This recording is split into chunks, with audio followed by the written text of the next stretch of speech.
Şimdi öncelikli olarak yaz aylarının başlamasıyla beraber trafik yoğunluğunun artış bekliyoruz. Trafik yoğunluğunda bir artış bekliyoruz.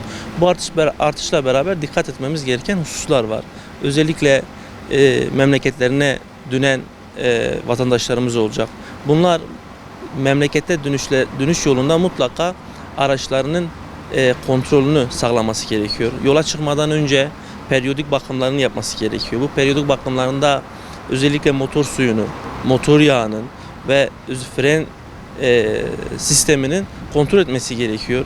Bu durumlar aracın mekanik durumuyla ilgili hususlarını oluşturuyor. Bunun yanı sıra klimanın özellikle havaların sıcak olmasıyla beraber klimanın düzgün çalışması kontrolünü sağlamamız gerekiyor. Klimayı bir de çalıştırırken de dikkat etmemiz gereken hususlar vardır. Bazen vatandaşlarımız en yüksek hızda klimayı açıyor. Bu da hem sürücüyü hem de yolcuları rahatsız edebiliyor. Daha orta seviyede klimayı çalıştırmamız gerekiyor. Bir de araçların içerideki havayı soğutup dışarıya veren bir özellik var. Bir de dışarıdaki havayı direkt soğutup içeriye veren özellikler var araçlarda, bu mevcut.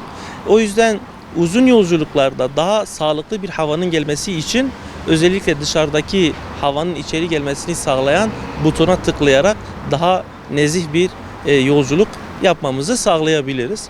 Yine bunun dışında yaz aylarında sıklıkla yollarda görüyoruz. Yine büyük araçlarda da, binek araçlarda da araçların hararet yapma sorunu ortaya çıkıyor. Bunda da bizim yapmamız gereken temel özellik şu. Önce ne yapacağız? Aracımızı boşa alacağız. El frenimizi çekeceğiz. Yolun güvenliğini sağlayacağız. Aracımızı çalışır halde bekleteceğiz. Bu bazen bilinen bir yanlış var. Hemen motor soğutma suyunun kapağı açılır. Bu da yüksek basınçlı suyun yukarı fırlayarak sürücüde ciddi zararlara sebebiyet verebiliyor. Bu yüzden aracımızın belli bir süre çalışır halde bırakacağız. Motorumuzun soğumasını bekleyeceğiz. Yeteri kadar soğuduktan sonra elimize alacağımız bir bez vasıtasıyla üstünden tutarak rahat bir şekilde, kolay bir şekilde, yavaş bir şekilde açarak ilgili suyun ilavesini sağlayacağız. Böylelikle aracımızın hararet göstergesinde kontrolünü sağlayacağız. Eğer belirlenen sınırın altındaysa aracımızı tekrardan yolculuğumuza devam ettireceğiz. Bununla beraber dikkat etmemiz gereken diğer hususlar var. Özellikle uzun yolculuklarda bizim mutlaka 2-3 saatte bir aracımızı müsait bir yere çekip dinlenmemiz gerekiyor. Çünkü insan vücudu belli bir süre sonra yoruluyor ve en önemlisi de ne oluyor? Dikkati dağılıyor.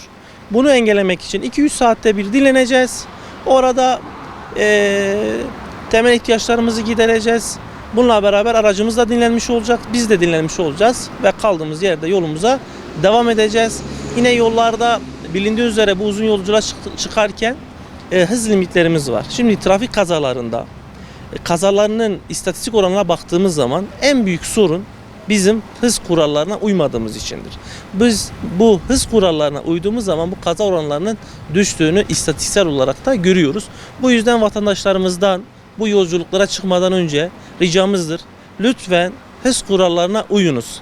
Bu kurallar insanlar sizin hayatınızı daha hayatınızı koruyor.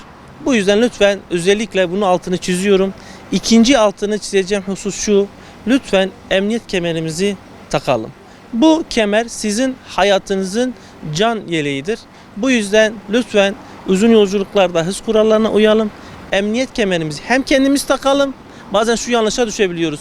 Sürücüler biraz da ceza yememek için kemerlerini takıyor ama yanımızda en sevdiklerimiz oluyor. Onlar kemerini takmıyorlar.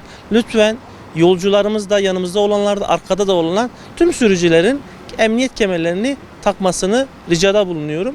Bu noktada eğer bunlara uyarsak Allah'ın izniyle güzel bir yolculuk geçirebiliriz ve belki 5 dakika geç istediğimiz yere yetişebiliriz ama sağlıklı bir şekilde yetişmiş oluruz. Yaz aylarında bu uyarıları her sene yapıyoruz, sürekli de yapmaya çalışıyoruz. Diyoruz ki yanıcı ve patlayıcı maddeler sıcaklıkla yan yana geldiği zaman bunlar yüksek patlamalara sebebiyet veriyor. Hatta aracı yakabilecek duruma gelebiliyor. O yüzden aracımızın içerisinde yanıcı patlayıcı maddeleri bırakmayacağız. Olması halinde bile güneşin olmayacağı durumlarda saklama koşullarına göre saklayacağız. Bu da bizim aracımızın içerisinde bir patlama durumunu engellemiş olur.